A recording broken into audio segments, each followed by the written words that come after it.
Yaz aylarında Türkiye'nin en sıcak kentlerinden biri olan Gaziantep'te hayvanat bahçesindeki hayvanlar ilginç metotlarla serinletiliyor. Sıcak havalarda suya girerek serinlemeye çalışan hayvanlara hortumlarla su püskürtülürken bahçe görevlileri de özellikle yırtıcı hayvanlara buzlu et ve buzlu meyve kokteylleri veriyor. Havaların ısınmasıyla birlikte bazı serinletmemiz gerekli olan hayvanlar var. Özellikle bunlar kaplanlar, ayılar, develer, deve kuşları, filleri mutlaka serinletmemiz gerekiyor. Havuzlar olmalarına rağmen hayvanlara su püskürterek de temizliyoruz.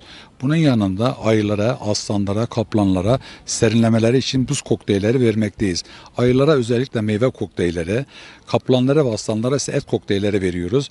Özellikle de bu güneşli yaz havalarında çok hoşlarına giderek yiyorlar. Hem ziyaretçilerin ilgisini çekiyor hem de hayvanlar serinlemelerini sağlıyoruz.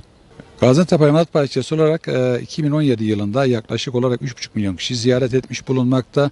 2018'in ilk 6 ayında 1.800.000 kişi Gaziantep Hayvanat Bahçesi'ni ziyaret etti.